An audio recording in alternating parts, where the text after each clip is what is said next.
الشيطان الرجيم بسم الله الرحمن الرحيم والسماء بنيناها بأيد وإنا لموسعون والأرض فرشناها فنعم الماهدون ومن كل شيء خلقنا زوجين لعلكم تذكرون ففروا إلى الله إني لكم منه نذير مبين صدق الله العظيم.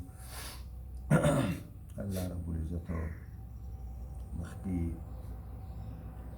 د پیغمبر خدا صلی الله علیه وسلم د تسلی لپاره د انبیاء علیهم الصلاة والسلام قصص مختصرا ذکر کړه او قریشیانو مشرکانو ته د تنبیه ورکولو لپاره دغه اممو باغیو تواغیو د هلاکت هغه بیان ورکوم. نو اوس الله رب العزت په دې حصه کې خپل وجود باندې او په خپل وحدانیت باندې دلایل او فرمایي داسې والسماء بنیناها، اسمان ساس کړی دی موږ دې اسمان لره بأیدن په خپلو لاسونو باندې. نو دا والسماء بنا والسماء منصوب دی ځکه چې دې ته خپل عامل ناسبه پټ پروت دی چې بنیناها ثاني د هغې تفسیر کوي. نو معنا دا ده وبنینا السماء بنیناها بأیدن، اسمان ساس کړی دی موږ اسمان لره، یعنی بنیناها بأیدن ساس کړی دی دې لره موږ په خپلو لاسونو باندې. د الله رب العزت د لاسونو مسله څنګه چې د الله د شان سره لایقه ده موږ پرې نه پوهېږو چې د الله د لاسونو به څه شکلي او څه قسم به یې دې نه موږ نه یو خبر. د دې نه تپوس کول هم درست نه دي.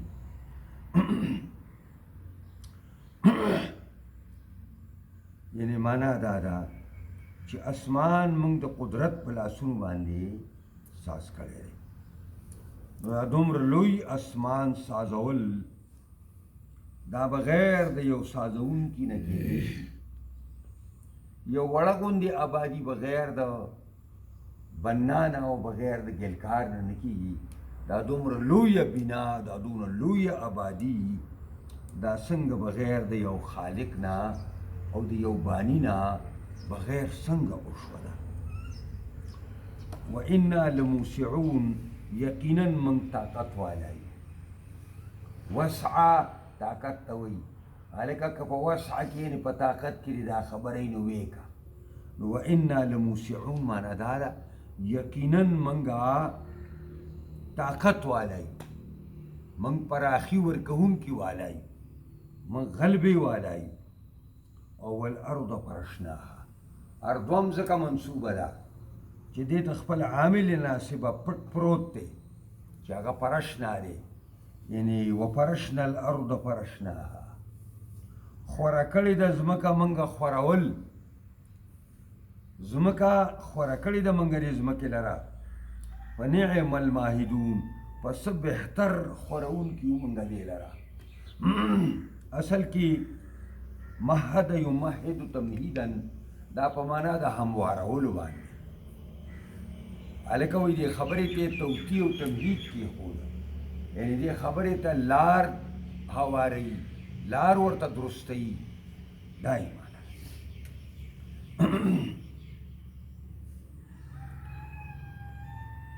ومن كل شيء خلقنا زوجين، او د هر یو څیز نه پیدا کړي دي موږه جوړې. لعلکم تذکرون، دې دپاره چې تاسو پند او نصیحت قبول کړئ. د جوړو نه یو معنا دا ده چې الله تعالی د هر یو څیز کې جوړه پیدا کړې ده، نارینه او زنانه. په دې ونو کې، په دې مرغو کې او په دې انسانانو کې او په دې تمامو حیواناتو کې الله تعالی جوړه پیدا کړې ده، نارینا او زنانا. دا ډېر لوی مفسر ابن زید ورته وایي، هغه دا ترجمه کړې ده.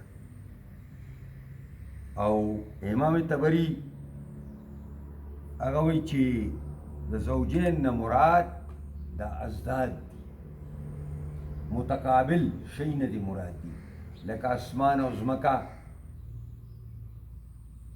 نور او سپومۍ، او دارنګې زه ورپسې رسې چې دا څومره متقابلات شیونه دي، دا ټول دې مراد دي. نور او سپومۍ شو، شپه ورځ شو، او دارنګې چې څومره اعراض او اعیان دي او د یو بل مقابل راځي، بس دا پکې وایه. او دا دې دپاره الله پیدا کړي دي لعل خو د احتمال دپاره راځي، خو چې د الله په کلام کې ذکر شي نو په معنا د کې باندې لکې تذکرو، دې دپاره چې تاسو پند او نصیحت قبول کړئ. دا معنا چې کیدی شي تاسو قبول کړئ. ففروا الی الله، پس منډه کوي الله طرف ته، یعنی الله رب العزت ته منډه کوي. معنا دا ده چې الله باندې پناه والی، د الله د عذاب نه او د الله د ناراضګۍ نه الله تعالی ته پناه حاصله کوي. ففروا الی الله، خدای طرف ته راجع شئ، الله طرف ته راشئ او وتښتئ الله تعالی طرف ته. د هغې عقایدو نه، د هغې اعمالو نه، د هغه معیشت او معاشرت نه، د هغه سیاست نه چې په هغې کې الله طرف ته تقرب او نزدېکت نه بلکې بعد او لرېوالي. ففروا الی الله، الله طرف ته منډه کوي. د الله د عذاب نه به د الله په پناه کې خلاصېږي، د الله د ګرفت نه به د الله تعالی په پناه کې خلاصېږي، بل څوک د خلاصونکی نشته. انی لکم منه نذیر مبین، یقینا زه ستاسو لپاره منه د جانبه د الله نه یرونکی په ډاګ یم، یعنې زه د الله پیغمبر یم او الله دې دپاره رالېږلی یم چې تاسو د الله د عذابونو نه، د الله د غصې نه، د الله د ناراضګۍ نه تاسو ویروم. او داسې نظیر چې دا نظارت بلکل په ډاګه دی. مبین معنا دا ده ښکاره یروونکی دی، او د ښکاره یروونکي معنا دا ده چې زما تایید شوی دی په مختلفو معجزو باندې، ما ته الله تعالی بې شماره معجزې راکړي. ولا تجعلوا مع الله الها آخر، مگر زوی تاسو د الله سره معبود بل. معبود فقط یو الله دی، خالق فقط یو الله دی، رازق یو الله دی، او کارساز، حاجت روا، مشکل کشا، فریاد رس، قانون ساز دغه یو الله دی. مولانا مودودی رحمت الله علیه دا لیکلی دي لکه د شرک مختلف اقسام دي. بطور مثال شپږ معناګانې د شرک دي. یو سړی په 5 معناګانو کې موحد دی، خو په شپږمه معنا کې مشرک دی. د دې وجې نه ټول به زده کوي، لکه چې په خیر او شر کې د الله سره څوک شریک نشته، نو په قانون کې ورسره شته. نو که یو سړی وایي چې د الله تعالی سره په خیر او شر کې هېڅوک نشته شریکه، او قانون خیر دی، که د کافر ساز شوی قانون ولې نه او د انسان ساز شوی قانون ولې نه، زه به د هغې لاندې زندګي تېرو. نو دی په شپږمه معنا کې په شرک کې پروت دی. صاحب په ځان خبر نه دی او د شرک په کټوۍ کې ورلوېدلی. د دې وجې نه الله سره هېڅوک نه په ذات کې شریک شته او نه په صفاتو کې شریک شته او نه په اختیاراتو کې شریک شته. ولا تجعلوا مع الله الها آخر، مگر زوی د الله سره معبود بل. انی لکم منه نذیر مبین، یقینا ستاسو لپاره د جانب د الله نه يرونکی په ډاګ یم. دا تکرار یې وکړو، دا انی لکم منه نذیر دوباره یو کله کې تیر شو او دویمه کله کې بیا راځي. دې کې اشاره وکړه مسلې د نظارت ته چې دا د الله نه يرول او د دعوت کار کول دا ډېر اهم ترین کار دی. ځکه الله تعالی دا خبره مقرره کړه. کذالک دقسې مات الذین من قبلهم من رسول الا قالوا ساحر او مجنون. دا پیغمبر خدا ته تسلی ده. پیغمبر خدا که تا ته نن د مکې په ښار کې پس د هغې نه چې تا ته به خلکو صادق الامین ویو، نن تا ته خلک ساحر او جادوګر وایي، یا تا ته خلک لیونی وایي، نو دا نوې خبره نه ده. دا زوړ تاریخ په دې ګواه دی چې چېرته یو قوم ته پیغمبر نه دی راغلی مګر قوم هغه ته ساحر، جادوګر او هغه ته لیونی ویلي. نو ته تسلي حاصله کړه.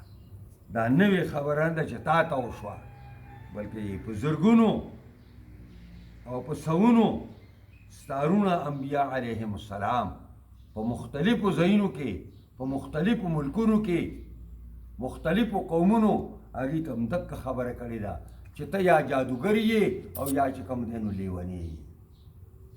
ځکه قرآن ویل کذالک همدارنګې مات الذین من قبلهم نه دی راغلی هغه کسانو ته چې مخکې وو د قریشیانو نه من رسول رسول الا قالو مگر ویل به دغه قوم ساحر دی، جادوګر دی او مجنون یا لیونی دی. اتواصو به آیا په دې باندې وصیت کړی یو بل ته؟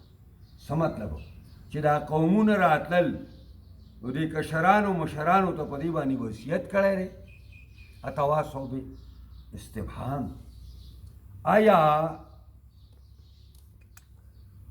تا دې قومونو په دې باندې وصیت یو بل ته کړی دی، تواصي کړې ده که څنګه؟ حالانکه دا یو قوم د بل قوم نه په سوونو کاله بعد راغلی دی، په شلونو کاله بعد راغلی دی. نو څنګه یو بل ته په دې باندې وصیت کړی؟ نو بل دپاره د اضراب دی، داسې نه ده، وصیت یې نه دی کړی. بل هم قوم طاغون، بلکې دا یو قوم سرکشه دی. نو د ټولو قومونو په منځ کې دا طغیان او سرکشي قدر مشترک دی. او معلم او استاذ د ګمراهۍ یو دی چې هغه ابلیس ملعون دی. دغه سبق یې هر یو ډلې ته او هر یو قوم ته په هر یوه موده کې دغه سبق ورکړی دی چې پیغمبر نشته، دا یا جادوګر دی یا چې کوم دی نو دا لیونی دی. بل هم قوم طاغون، داسې نه ده چې ګنې یو بل ته په دې باندې وصیت کړی، یو بل زمانې نه ده موندلې، بلکې دا یو قوم دی سرکشه. فتولى عنهم پس واوړه د دوی نه، مخ واړوه د دوی نه، پروا یې مه کوه د دې په دې خبرو باندې ځان د مقصدي کار نه مه پاتې کوه. فما انت بملوم، نه یې ته په دوی باندې ملامت. یعنې ته ولې دا خلک اسلام ته رانغې، ولې دا خلک دین ته رانغې، په دې باندې ته ملامت نه یې. وذکر خدام خبره ده چې ته د شپه ورځ لګیا یم او دا خلک د ټس نه مس کېږي، هېڅ فرق نه راځي، نه ته به خپل کار جاري ساتې. د وعظ او د نصیحت باب به نه بندوي، د دعوت الله کار به نه بندوي. که څوک مني او به مني او که نه مني نه به مني. ستا کار دی ته به مسلسل خپل ډیوټي کې وذکر پن او نصیحت ورکا فإن الذکر تنفع المؤمنین ځکه پن او نصیحت فایده ورکوي مؤمنان یقین کوونکو خلکو ته چې د الله په ذات باندې چا یقیني هغې ته وعظ او نصیحت پیدا ورکوي اگر چې کافرانو مشرکانو بېدینو ته منافقانو ته به فن دا فن او فایده نه ورکوي دا ذکر او بیا الله رب العزت د انسان او د مخلوق د پیدا کولو حکمت ذکر کوي چې الله تعالی په کوم حکمت باندې پیریان او انسانان پیدا کړي بلکې دا ټول مخلوق پیدا کړي یو حدیث قدسی دی هغه حدیث قدسی دا معنا دا ده چې رسول الله وایي چې الله داسې وایي دې ته حدیث قدسی نو الله تعالی فرمایي حدیث قدسی دی چې انا کنز مخفیه زه یو پټه خزانه وم الله وایي ما اراده وکړه ان یعرف چې زه وپېژندلی شم نو په خلقت الخلق مخلوق مې پیدا کړ نو دا مخلوق مظاهر دي د الله د وجود او د الله د توحید نو د انسانانو تخصیص او د پیریانو ځکه وکړو چې دا دواړه مکلف دي دا دواړه مکلف دي که نو مخلوق خو د الله تعالی بې شماره وما خلقت الجن والانس الا ليعبدون ندی پیدا کړي موږ پیریان او انسانانو لره الا ليعبدون مگر دې لپاره چې دوی به د الله عبادت او بندگی وکړي بعض علماو د تفسیر لکه صحابه او تابعینو کې دا ترجمه هم شوې ده چې الا ليعرفون دې لپاره چې ما وپېژني ما انسانان او پیریان دې لپاره پیدا کړه چې دوی ما وپېژني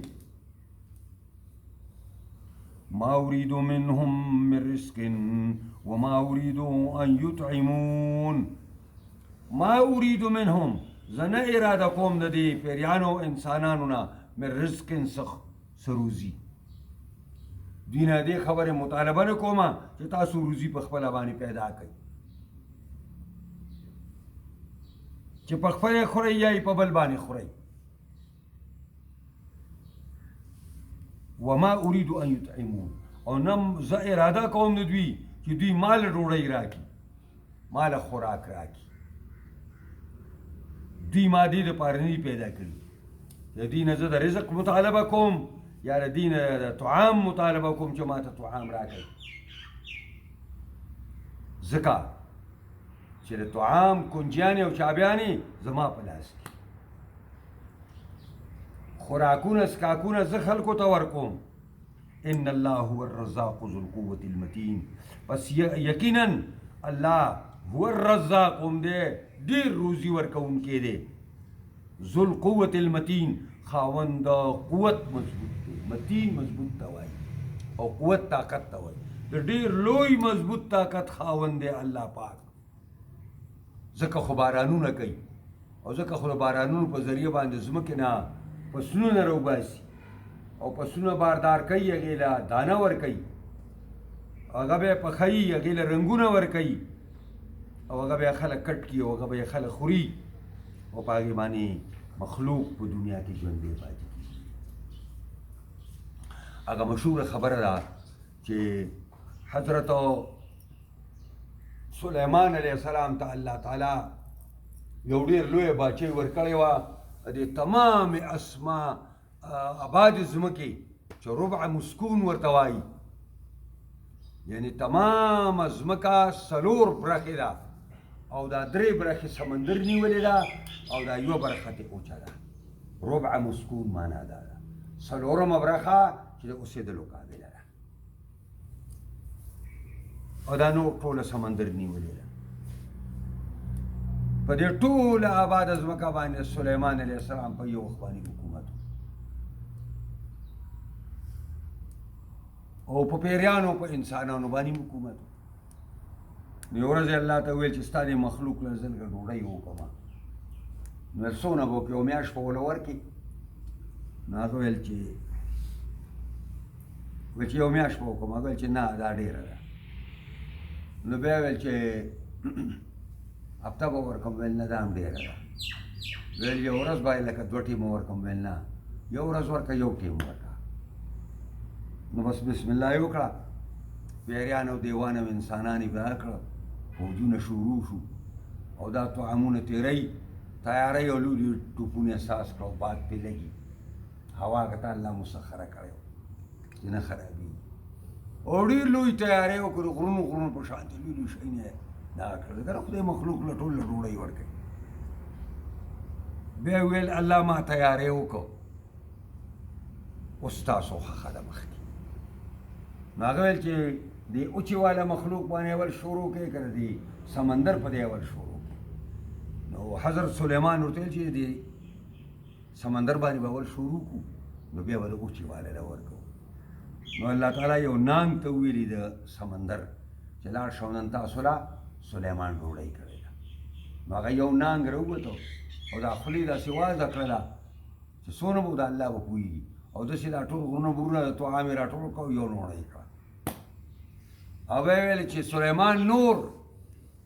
ویل نور څه چې څه وه خو تا یوه نوڼۍ کړه. هغه ویل او میزبان ټول عمر دقسې مهمان او میلمه سره دا خبرې داسې کوي لکه تا چې وکړې.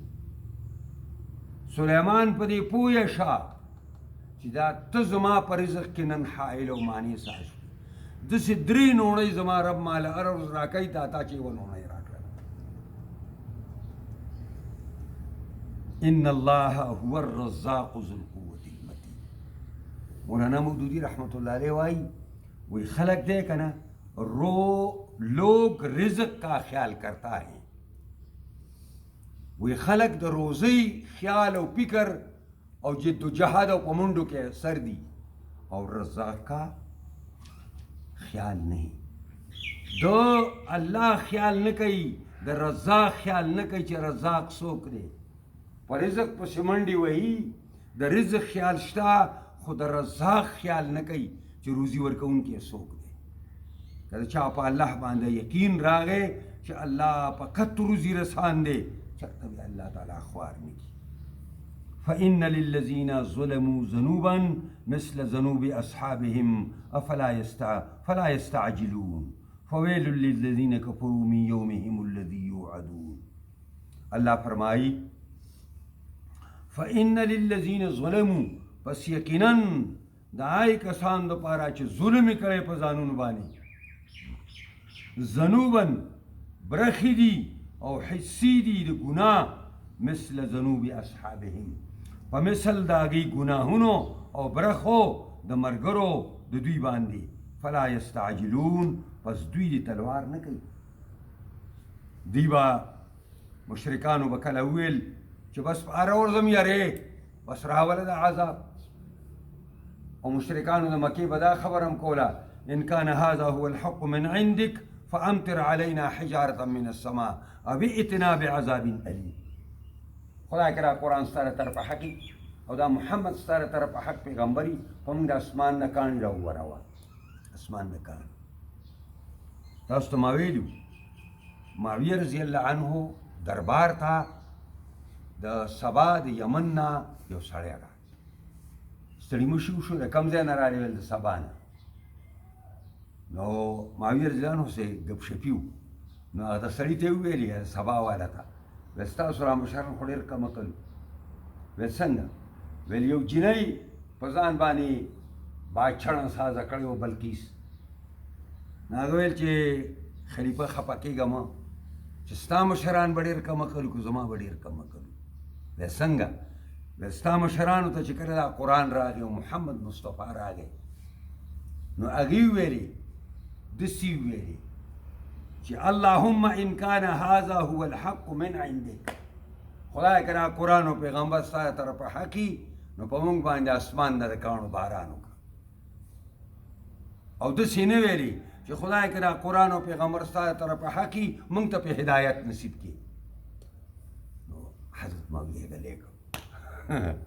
څه جواب به کړی ویلی دی چې د هغې مشران داسې وو دغه قریشیان چې هغې د تابع صفا د قرآن کې ذکر دي چې راکه موږ ته کتنا هغه برخه زموږ د عذاب قبل یوم الحساب سوره کاف کې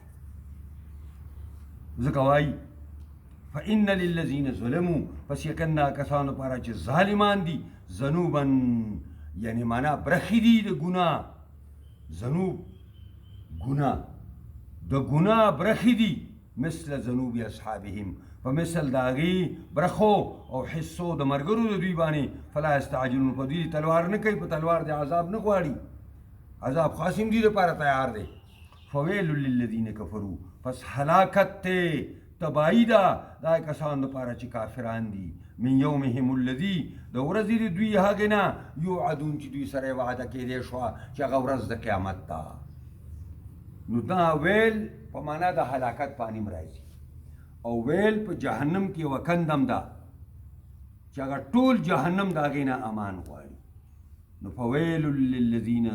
فویل للذین کفروا هلاکت ته او تباهی ده هغه ناکاره کنده ده په جهنم کې د هغې کسانو دپاره چې انکار یې کړی دی من یومهم الذي د ورځې د دوی خپلې هغې نه یوعدون چې دوی سره یې وعده کېدی شوه چې ورځ را روانه ده او په هغه ورځ کې به الله د هر انسان او هر مکلف سره به الله حساب کتاب کوي او دغه حساب کتاب حق دی او دغه حساب کتاب په نتیجه کې به بعضې کسان کامیاب جنت ته لاړ شي او بعضې کسان ناکام جهنم ته به لاړ شي الله دې موږ او تاسو د دغې ورځې د شرمندګۍ نه او د دغې ورځې د رسوایۍ نه وساتي او په دغه ورځ دې الله تعالی موږ او تاسو ټول سرخرو یې کړي واخر دعوانا الحمد لله رب العالمین خدای موږ د قرآن په اسرارو لطائفو ترجمو باریکو باندې پوهې کړي چې سره سره الله موږ د پرې باندې کامل مکمل عمل کولو توفیق راکړي قرآنی نظام د شریعت نظام په تمام جهان خاص کر پاکستان کې راولي